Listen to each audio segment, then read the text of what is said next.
फौजी, ये फौजी बोल रहा है। देश का सिपाही, शर्म आनी चाहिए कि तुम फौजी के बेटे से आईपीएस के लायक नहीं हो। सब कुछ पैसा पैसा पैसा पैसा। अरे जिस दिन फांसी लगाना दिखाया गया उस दिन कई दर्जन फोन एक महिला के उस पर आते हैं।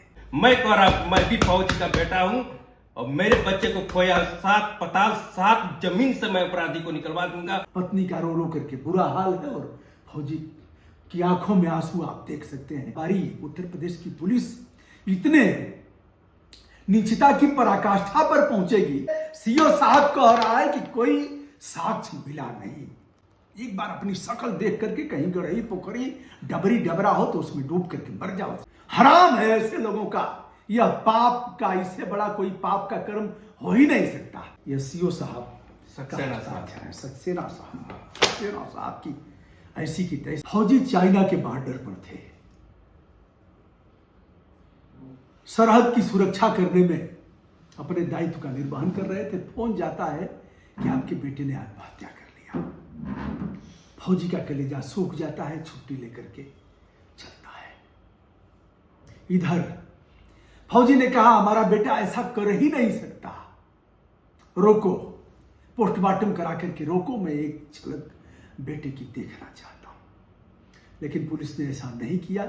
पंचनामा पर केवल हस्ताक्षर बनवा करके पोस्टमार्टम करा करके और फिर आनंद फानंद में दाह संस्कार करवा दिया।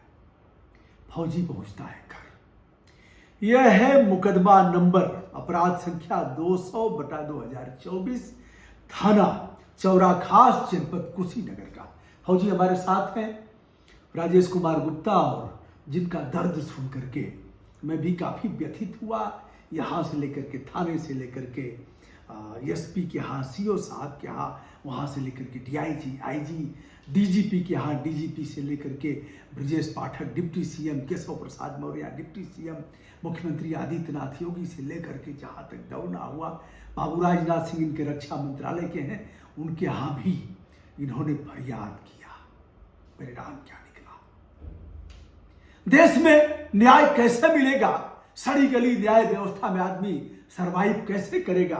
पत्नी का रो रो करके बुरा हाल है और फौजी की आंखों में आंसू आप देख सकते हैं कि क्या स्थिति। हमसे फोन से बात कर रहे थे। आज मैंने इनसे बात किया है, बुलवाया है। 2 बेटों का बाप, सिक्किम में चाइना के बॉर्डर पर ड्यूटी, और यह सब कुछ हो जाता है। फौजी ने जो बताया, दोस्तों आप भी इस पर कहेंगे कि क्या हमारी उत्तर प्रदेश की पुलिस इतने नीचता की पराकाष्ठा पर पहुंचेगी? सब कुछ पैसा पैसा पैसा पैसा। अरे जिस दिन फांसी लगाना दिखाया गया उस दिन कई दर्जन फोन एक महिला के उस पर आते हैं। 32 बार वीडियो कॉलिंग वह महिला करती है। पुलिस पूरी तौर पर उस मामले को नजरअंदाज कर देती है, जबकि इन्होंने मोबाइल का कॉल डिटेल्स निकाल करके दिया। कहा साहब यह है, और 36 बार या 38 बार फोन आया। राजेश कुमार गुप्ता हमारे साथ हैं, और राजेश जी आज इनका दुख दर्द मैंने सुना, अपने ढंग से नोट किया, सारे अभिलेख का अवलोकन किया, और उस गंदे दरोगा पुलिस क्षेत्राधिकारी जो एसपी को रिपोर्ट दे रहा है और कह रहा है साहब इस अन्वेषण में कुछ नहीं पाया गया। मैं उसको भी दिखा रहा हूं, यह क्षेत्राधिकारी का हस्ताक्षर है, यह पुलिस अधीक्षक को रिपोर्ट जा रही है। क्षेत्राधिकारी द्वारा कहा जा रहा है कि आवेदक के पुत्र नीरज कुमार गुप्ता आत्महत्या करने के कारण के संबंध में कोई पुष्टिकारक साक्ष्य प्राप्त नहीं हुआ। कोई पुष्टिकारक साक्ष्य प्राप्त नहीं हुआ। बेटा 38 बार है कि 36 बार है? 38 बार टोटल। 38 बार, 6 बार सामान्य काल है और शेष वीडियो कॉलिंग है। सीओ साहब कह रहा है कि कोई साक्ष्य मिला नहीं। एक बार अपनी शक्ल देख करके कहीं गड़ही पोखरी डबरी डबरा हो तो उसमें डूब करके मर जाओ। सीओ साहब, अपने कर्मों का दंड भोगना पड़ेगा। लेकिन जब कोर्ट के आदेश पर अपराध दर्ज होता है और सारा साक्ष्य जब कोर्ट कहता है अपराध, कोर्ट ने आदेश किया, उसके 15 दिन बाद थानाध्यक्ष साहब अपराध दर्ज करता है कोर्ट के आदेश के बाद। अब यही जो विवेचक है वह कह रहा है कि चालान जरिए और यह कर रहा हूं, मोबाइल नंबर फला, जिससे 38 बार फोन आया है। मैं महिला का नाम नहीं लूंगा। और यह थाना कसया जनपद कुशीनगर के विरुद्ध प्रथम दृष्टया जुर्म 306 भारतीय दंड विधान का अपराध बखूबी साबित होता है। राजेश कुमार गुप्ता सिक्किम से आकर के काम इनका है, जब सरहद पर लड़ाई लगेगी तो सबसे पहले इनका अन्वेषण होता है। ये लोग जाते हैं, सेना के लिए पुल बनाते हैं, सेना के लिए सड़कें बनाते हैं, इनका काम है जी। सिक्किम में तैनाती है आपकी जी। घटना हुई है 16 अप्रैल 2024 को। आपको फोन जाता है जी। दोस्तों, मैं बारी बारी अब इन्हीं के मुंह से सुनिए क्या हो रहा है। थू करने का मन कर रहा है ऐसे लोगों के नाम पर। इसके बाद भी मक्खनचुआ आएगा, कहेगा दलाली करते हो। मक्खनचुआ मानेगा नहीं, कहेगा दलाली करते हो। कितना मिला है? अरे हमको क्या मिलेगा जी? आए हैं गुप्ता जी, चाय पिलाया। हराम है ऐसे लोगों का। यह पाप का, इससे बड़ा कोई पाप का कर्म हो ही नहीं सकता। गुप्ता जी 2 घंटे से हमारे यहां बैठे हुए हैं। तमाम लोगों का दुख दर्द बांटने का मनुष्य का जीवन बार बार मिलना है क्या? बड़े भाग्य मानुष तन पावा। मैं नहीं जानता इसका असर क्या होगा, लेकिन उन चोटों का नाम बताऊंगा चढ़ करके। यह है अन्वेषक, क्या नाम है दरोगा का? चंद्रभूषण प्रजापति। हाँ, यह थानाध्यक्ष है। हाँ। और जो विवेचक है? राम प्रकट मिश्रा एसआई। राम प्रकट मिश्रा एसआई जी। और जो सीओ साहब रिपोर्ट दिया है, यह है क्षेत्राधिकारी तमकुही राज। हाँ। इनका क्या नाम है? देख लेते हैं। थाना चौरा खास है और तमकुही राज।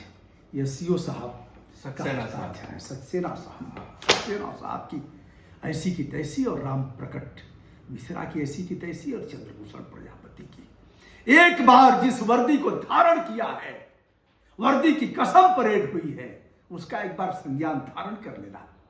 फौजी का बेटा मारा गया है। 16 तारीख को फोन जाता है जी। आपका बेटा लखनऊ से जाता है। लखनऊ में एक छोटा सा आशियाना बनाया है इन्होंने। लखनऊ से कितनी तारीख को निकला बेटा?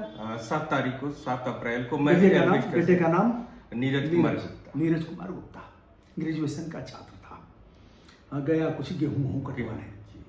15 तक आपसे बात हुई जी। और परिवार में भी बताया कि कोई महिला परेशान कर रही है और पैसे वैसे मांगे जा रहे हैं। 2 लाख रुपए मांगा जा रहा है। बहरहाल तब तक 16 को घटना हो गई। शाम को 5 बजे बताया गया कि उसने फांसी लगा लिया। आप आते हैं और पुलिस से कहते हैं कि रोकिए साहब, और अंतिम बार मैं शकल देखना चाहता हूं। आनंद फानंद में दाह संस्कार करा दिया गया। 18 को जो अभिलेख हमने देखा है, 18 को आप जाते हैं और उच्च अधिकारियों के यहाँ एप्लीकेशन देते हैं थाने पर कि साहब यह हत्या हुई है, आत्महत्या नहीं किया है बेटा, हमारा अपराध दर्ज किया जाए जी। उन्होंने लेने से इनकार कर दिया, भगा दिया, गाली देना शुरू कर दिया। चंद्रभूषण प्रजापति ने भगा दिया। फिर आप जाते हैं पुलिस कप्तान के यहाँ जी। यह जो मैंने देखा है कि 18 अप्रैल को थानाध्यक्ष ने एप्लीकेशन नहीं लिया, भगा दिया।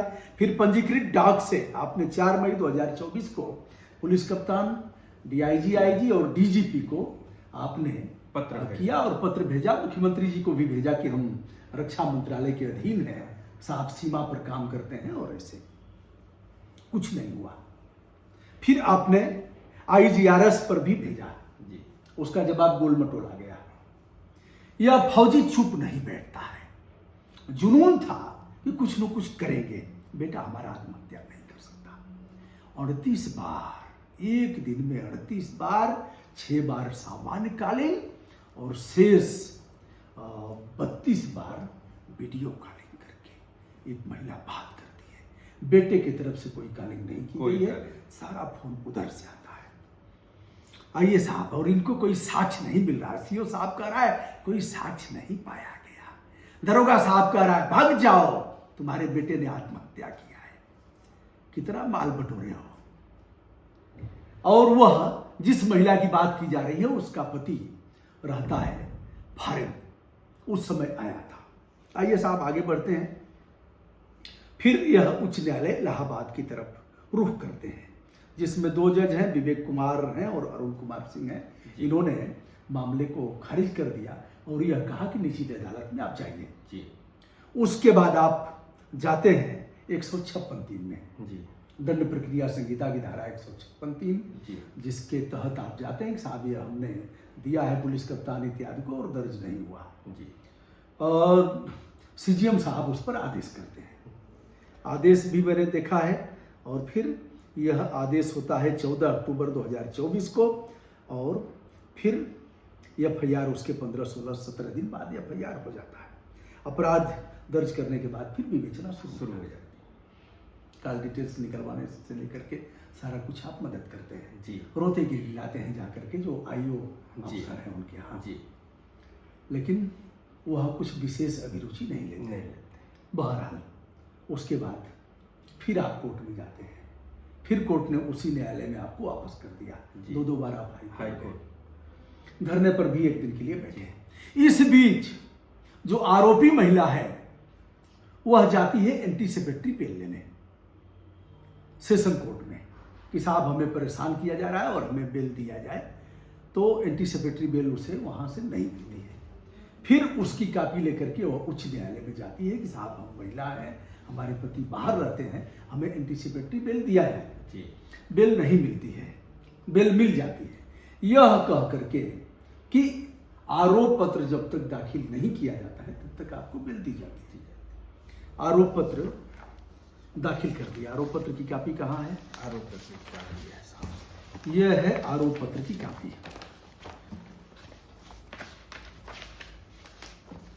3 तारीख को 1/3 को जो है आरोप पत्र दाखिल। चलिए, आरोप पत्र इतने पन्ने हैं, मैंने इसे सब देख लिया है।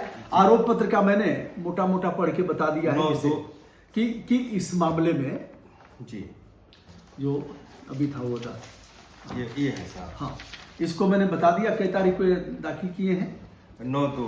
हाँ, 9/2/2025 को यह न्यायालय में प्रेषित करते हैं और यह कह रहे हैं कि प्रथम दृष्टया जुर्म 306 यानी आत्महत्या के लिए उकसाने का यह अपराध है जिसमें 10 वर्ष का कारावास है।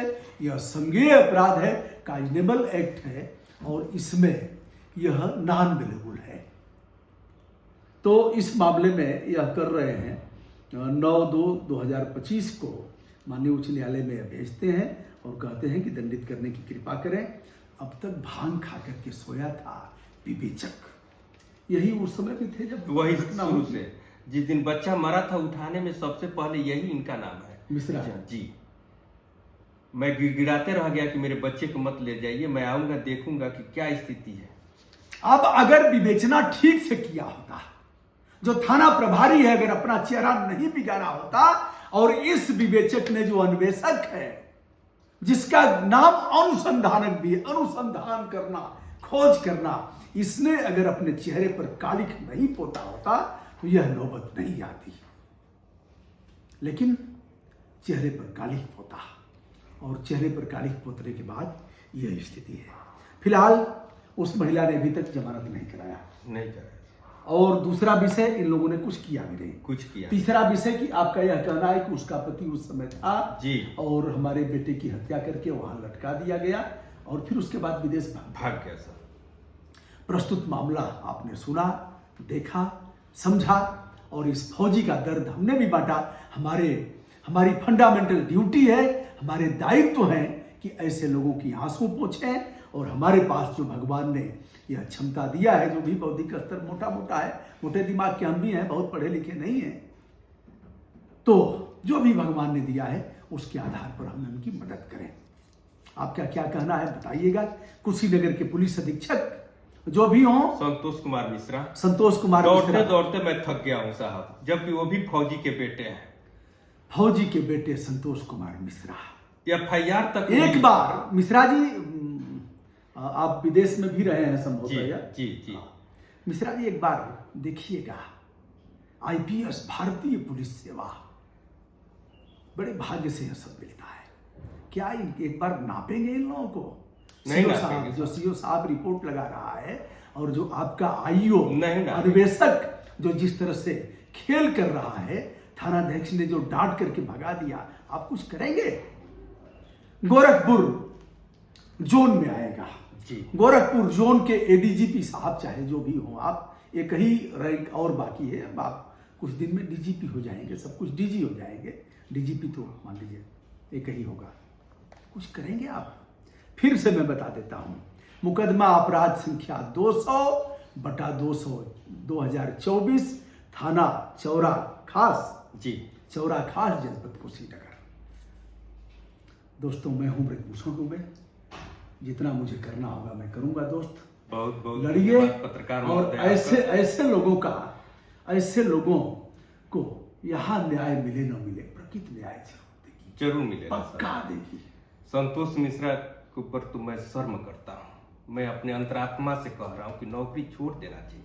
कि फौजी, ये फौजी बोल रहा है, देश का सिपाही, शर्म आनी चाहिए कि तुम फौजी के बेटे से आईपीएस के लायक नहीं हो।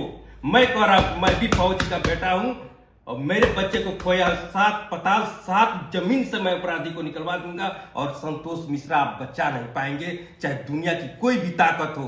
मैं उसके लिए मुझे सरहद पे जाकर के गर्दन कटाना पड़ेगा, वहां से ऐलान करूंगा। और शर्म आना चाहिए संतोष मिश्रा, नौकरी छोड़ देना चाहिए। क्योंकि मैं फौजी का दर्द जानता हूं, क्योंकि उसी फौज के पैसे से आपने पढ़ा है। और याद रखिएगा कि मैं तो जानता हूं कि मेरी मौत निश्चित है। आपके अपराधियों द्वारा मैं मार दिया जाऊंगा, मेरी पत्नी मार दी जाएगी, लेकिन जुर्म के खिलाफ लास्ट तक आवाज उठाऊंगा। चाहे अंजाम मुझे कुछ भी भुगतना पड़े, मैं भुगतूंगा, लेकिन सच्चाई सामने लाके छोड़ूंगा। और आपको शर्म आना चाहिए मिश्रा साहब कि उसी फौज के पैसे से आईपीएस बने हैं। अगर मैं उस जगह पर होता तो रिजाइन लिख कर दे देता कि मेरे बस की नौकरी नहीं है। अफसोस, यह वीडियो मैं इन सभी लोगों तक संदर्भित करता हूं। मेरे पास केशव प्रसाद मौर्य का भी पत्र है, ब्रजेश पाठक के आ गए, हर जगह दौड़ करके। और फौजी की जो स्थिति है देख लीजिए। बहरहाल, मैं परमपिता परमात्मा से निवेदन करता हूं, अनुरोध करता हूं विनम्रता के साथ कि फौजी को न्याय दिलाएं और जिन लोगों ने अपना चेहरा बिगाड़ा है उनको आप दंडित करिए। दोस्तों, मैं हूं ब्रजभूषण दुबे, फौजी राजेश कुमार गुप्ता के साथ। राजेश भाई जी साहब, इस दुख में हम आपके साथ हैं। बहुत बहुत परमात्मा धन्यवाद। पर विश्वास करिए, लड़ते बिल्कुल, रहिए, बिल्कुल। जहां तक बन पड़ेगा हम आपकी मदद करेंगे। बहुत बहुत धन्यवाद गुरुदेव, आपसे मिला मेरे दिल का दर्द कम हुआ। नहीं तो हर जगह ठोकरों के अलावा मुझे मिला कुछ नहीं। लोगों ने मुझे चलना जो दुश्वार कर दिया। बाबू राजनाथ सिंह, साथ में तो हम लोग बहुत रहे हैं, आपके साथ बहुत घूमा हूं। और गाड़ी में एक ही गाड़ी में आप थे, हम रहते थे, आपका गनर, आपका ड्राइवर, यही 4 लोग। जब उपचुनाव था गाजीपुर में तो मैं ही आपके साथ लगाया गया था। आप मुख्यमंत्री हुए तब भी मिलना जुलना होता रहा, नाम लेकर के आप बुलाते रहे। अब तो आपके यहाँ जाना संभव नहीं है हमारा, लेकिन यह वीडियो आपको भी संदर्भित करता हूं। और उनके सुपुत्र जो विधायक हैं पंकज सिंह, उन तक भी भेजता हूं। नाक दीजिए, कर दीजिए। यह है फौजी का दर्द। दोस्तों, आप सभी आत्मीय मित्रों को हम दोनों का प्रणाम। आशीर्वाद दीजिए कि हम दोनों भ्रष्टाचार और अन्याय के खिलाफ लड़ सके। प्रणाम। प्रणाम।